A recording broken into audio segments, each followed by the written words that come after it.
So, dear Anca, thank you for joining me today and for accepting to record one video in this series of podcasts that we've started recording for our fintech project. I know you've worked also on use cases. You're one of the core team members of this fintech project. So I would start by kindly asking you to give us a few details about the initial coin offerings and the blockchain. As we all know, both are very hot topics in the financial media, both in research and in the practice. So what do you think are the main causes or the main reasons for this dramatic success of these two topics? Nice to be here, Vasile. It's a real pleasure.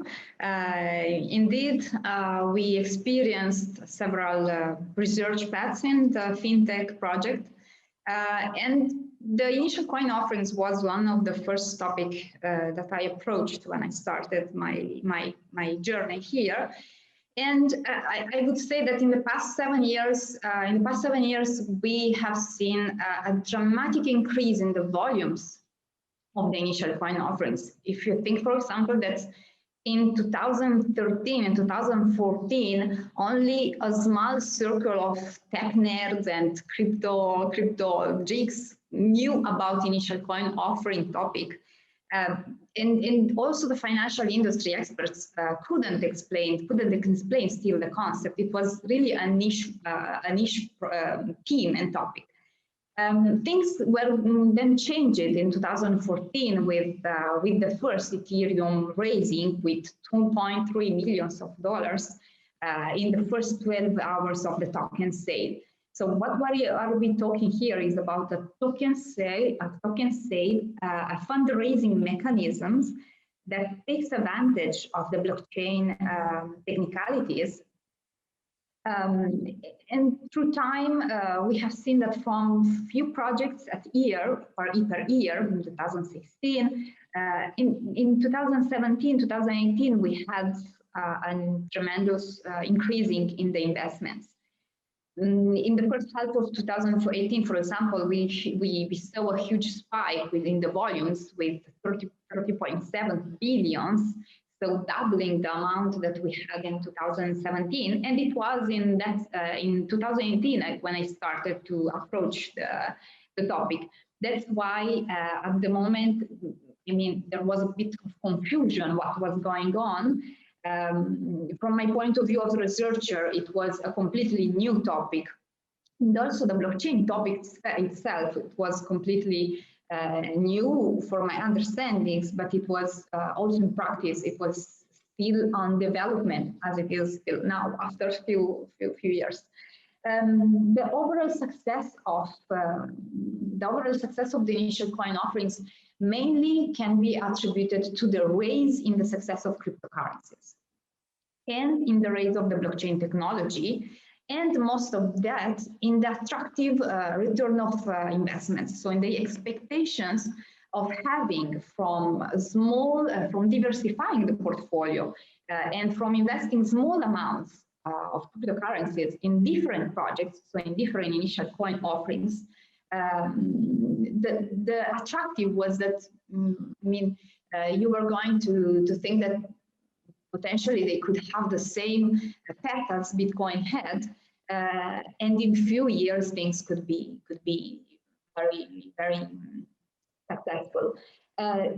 Secondly, the concept of having a blockchain as a background, as technology, it was a great success because after the economic, from my perspective, I think that after the economic crisis and after shocks that we had, having a decentralized system running some financial mechanisms was gaining popularity. So the technology was improving, the smart contracting was improving. Traditional investors like venture capital firms saw the benefits into pouring money into blockchain projects. I mean, from what I've seen, there are, as usually, optimistic people, so the blockchain enthusiastic people, or ICOs enthusiastic people, and they brought a bit the market. Another thing is that regarding the return expect of investments, in the first Ethereum case, for example, there was such a high ROI that this for sure boosted the confidence into this mechanism. What we saw after a few years, after a few months or a few years, is that this is not only a successful investment, but due to the fact that this is a volatile system, due to the fact that this is a new system to be tested, is gaining success. So a lot of attention, not only from different investors and different startups that needed the investment, so crowdfunding, asking for crowdfunding, but also from fraudsters and scammers and a lot of illegal behaviors. That's why in the risk part, one of the risks of the initial coin offerings is a lot regards a lot this illegal behavior, speculative behavior in the initial coin offering. Thank you, Anca. So you've mentioned also the research part, and as I've also said at the beginning, you are part of several of the team developing several use cases in the project. And right now, in our last pillar, the blockchain, you've also developed a case focusing on the initial coin offerings and analyzing data. So I would kindly ask you to give us more details about what's the main idea, what's the methodology that you have used, what are the main findings, and what are their practical implications. So how could this be used in practice, or how should they be used by practitioners, by regulators, by supervisors? Yeah, it's a lot. my PhD thesis, we can talk about this. No, just joking. But when I started, when I approached the initial coin offerings, this then became a use case, a fintech use case. The basic idea of this research project was, let's collect data regarding the initial coin offerings. Collecting data means surfing the internet, doing a lot of cross-validation of data, because, for example, I could then report some information while other platforms, ranking platforms, is not reporting. They are not reporting the same information, while there are websites not updated or platforms with lack of information. So the information asymmetry was very high. Due to this, we needed to work a lot on the data collection. Besides of this, the idea was the initial coin offering campaign, so the marketing campaign, let's focus on the purely marketing campaign, stands in building from a team, in a team that builds a project and sells the project, so sells tokens. The point is, it's a community, it's a social community. The idea was, besides the data that we can collect, structured data that we can have from the different platforms, let's see what is going on inside the community. So how the community is behaving and which are the characteristics of the team, of the project, the technicalities, the community itself, the sentiment in the community that can be useful in order to distinguish between successful and fraudulent mechanisms, and so between successful and scam initial coin offerings. So we started with the data collection research. We started with simple methodologies. Due to the fact that we were talking about binary data, we applied a logistic or a multinomial logit, or extreme rare events logit, depending on the case. We started with simple models due to the size of the initial data sets. And then we, slowly we refined the methodology and the analysis. basically what we found out is that having the social information comes out from the Telegram chats. So from the main tool used by the team and the community in order to talk and to to discuss the ongoing process of the initial coin offering. We downloaded, we extracted the text. This was under an unstructured form, and we needed to apply all the textual analysis techniques in order to switch from an unstructured data to a structured data, so understandable, measurable, analyzable data. And we employed this into our models. The main findings were that in order to distinguish between a scam and the fraudulent activity, we need to pay attention very much on the social part, so on the social impact.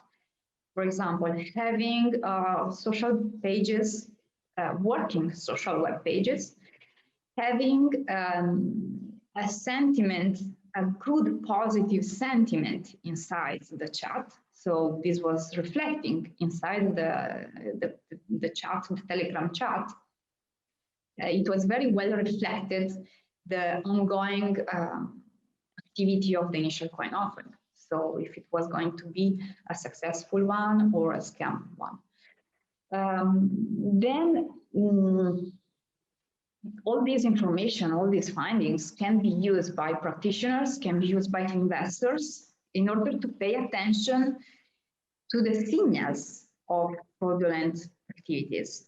So, for example, cross-checking the information available, checking the expertise, so the team characteristics of the team components, checking the white paper, the ID of the initial coin offering. Also, this was very important. The quality, the legal aspects, if they were mentioned or not inside the website or in the white paper. Due to unregulated field, the problem is right here. I mean, a lot of not expert people, not expert investors,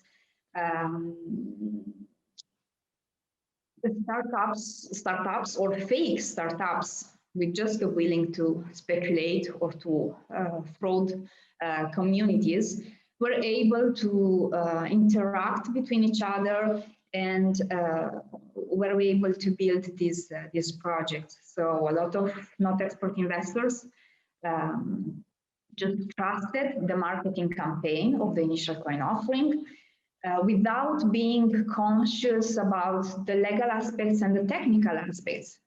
Most of us that don't know how to read a smart contract. So there was those characteristics were negatively impacting the field, and indeed in the last years, then the initial coin offering as a tool were going. I mean, we have seen that it went slowly down. Another aspect of the use case that we built relates to regulation. So there is, we worked a lot on the regulatory aspect. In mapping the different regulations and the different approaches. And from a regulatory perspective, having much more information on the mechanisms of these tools can be useful for the ongoing regulation processes and ongoing approach towards these financial solutions. Indeed, as we see right now, in the last period, we have seen a lot of new different acronyms. From ICOs, we went to STOs, to a lot of different shapes of the same approach. So Anca, as you've mentioned, the field seems to be very complex. These initial coin offerings or these initiatives start to diversify. So what would be, in your idea, the main risks? So just the main risk, and what should the institutions do in order to mitigate them and protect somehow the customers, let's say? Well, just to be very short, the main risk I see that the main risks are basically um, on the cross-border nature of the technology, of the blockchain technology, and at the same time there is the anonymity of the cross-border technology that enables some paradigm schemes for the initial coin offerings that are quite difficult to recognize. So the fraudsters take advantage a lot of this, and the regulators started approaching this topic due to the fact that each national regulator was facing a lot of local initial coin offering activities. And the first activities have been basically some advices, some warnings, and slowly trying to be very quick on protecting the investors. So the first thing has been, let's protect the investors by warning them. The US Commission, for example, the US supervisor, the SEC, is doing a huge effort in finding the projects that are fraudulent. So legally, that are fraudulent. They develop some tests, the Howey test, for example, that each initial coin offering needs to pass. Malta, for example, the same from at the beginning being super ICO friendly. They started building some tools, so for the initial coin offerings, in order to some technicalities, in order to be checked for checking if this was not a security, so the financial instrument, how to classify the financial instrument. Some other countries ban it completely. So if you see the geographic distribution, you see that we have a lot of hot work in the US, in Malta, in Cayman Islands, in countries, in specific ICO-friendly countries. Every national regulator did something regarding the ICO, so did warnings and advices to the investors community, or builded tests and routines that needed to be followed in order to build the initial coin offering. So in order to have the permits to build the initial coin offering, you have different cases at European level of this. The main risk that the regulators face regarding the initial coin offerings rely again on the fact that the knowledge and the expertise is underestimated, for example. So blockchain technology experts are few. A lot of enthusiastic were starting a few years ago to came out, and without an expertise and the in-depth knowledge of the blockchain technology, basically it's impossible to distinguish viable business models from projects without added value. There is a lack of transparency, so the regulators need to put constraints into the transparency of these projects, due to the fact that information, we found, for example, a lot of projects without complete information, without a legal aspects completely detailed in the white papers. And those initial coin offerings were very successful initial coin offerings that turned out to be scam activities, and investors were not able to do nothing because they were not protected in any way for having back the funds. Then again, we see that those that are building the initial coin offerings could be speculative teams, so speculators with speculative goals in mind, and they just benefit of the trading platforms and of the fact that it's enough to have a digital wallet to be an investor. So you just build the community, you put out the campaign, you just close the campaign after 30 days. and then what you collected is there. I mean, it can be used for rolling out the project. So then you can follow all the timeline of the project and the workflow, and the team warns you about how they are doing and what they are doing. But in many cases, they just disappear. So all the information disappeared. This was also a problem into our research, for example, the data. Due to the fact, for example, that a scam activity that was a scam just deleted every information. So they closed the websites, they closed the social channels, they closed the Telegram accounts. So no way to contact the authors, the team components, no way to retrieve other information, just some news in blogs or from regulators that this specific initial coin offerings was under legal supervision. Thank you, Anca. And now I would like to go in a little bit in a different direction. So you've mentioned the sentiment. So analyzing sentiments using this textual analysis, textual approach of the data. So where have you used, or where is it useful in different fields, but also related to our sector? Well, yes, the textual mining was one of the first things that my eyes were lighted up by the topic. Why? Because the point is, we have numbers, we have structured data, and then we have a lot of amount of unstructured text where the human involvement is very present.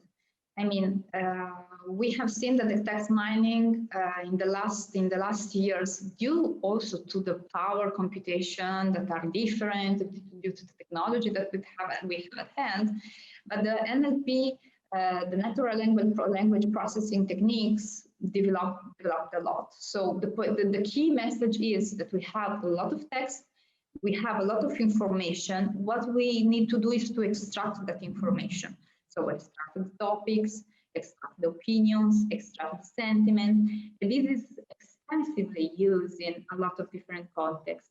If we focus only on the finance related research area, we have a lot of research activity, for example, in this.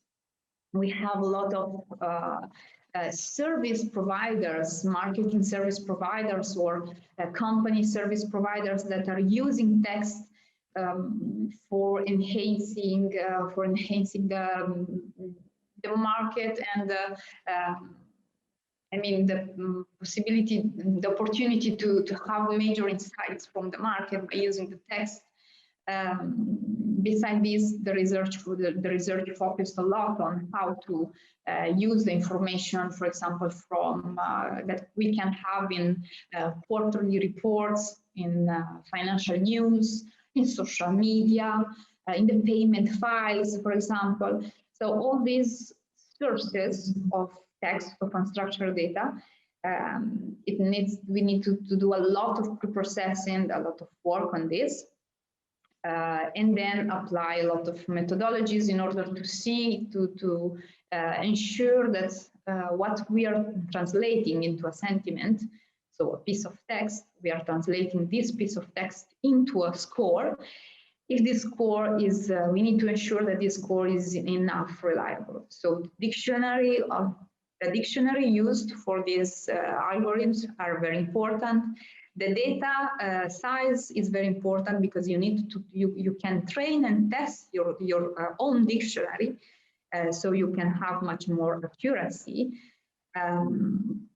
And I mean, basically with the advent of digital activities and internet and online commerce and online activities, the text from the online and from the web is of high importance and of high value that can complement, and it can complement the traditional data and traditional information that we have in order to give much more insight, much more value for the research topic or for the business process. Okay, Anca, and now before closing, I would kindly ask you to just let us know what are, in your opinion, the main challenges and the main opportunities for the next period involved by the blockchain technology. So pluses and minuses in the near future, your opinion. Well, the pluses, I go quite by heart quickly a bit. I see the pluses in the novelty. I see the pluses in the potentiality of these technologies. There are a few challenges for the adoption that is still slow, and we have several critical problems with the technology. One of those is the scalability. Relatively to the amounts of transactions that we can have per second, for example. A second problem is the interoperability. So organizations are still not adopting this technology. Traditional organizations mainly are not adopting this technology so easily due to the fact that there is not communication between the peers in some way. The energy consumption, I would say, that is again another issue. There are a lot of nice studies regarding the energy consumption of the blockchain, and this is something that needs to be addressed by the industry and by the practitioners. Then I would see another challenge that stands in the lack of talent somehow. The point is that we have this disruptive technology, and we still have generations of experts that potentially are not so expert in blockchain. So we need cross-sharing competencies between engineering, between mathematics, computering, and financial economics. We need so many multi-skills that is quite difficult to find talents and really aware people of the blockchain itself. For example, I am not an expert of blockchain because it contains so many technicalities, so many business implications, process implications, industry, and environmental and economics implications that are quite hard to see and to have the overall picture. Then the last point is the standardization. As FinTech project, we worked on several practices of standardization and several events related to standardization done by NADBA and by the European Commission, and this is a key point right now. So we need to ensure the standardization in order to have to benefit from the adoption of the blockchain.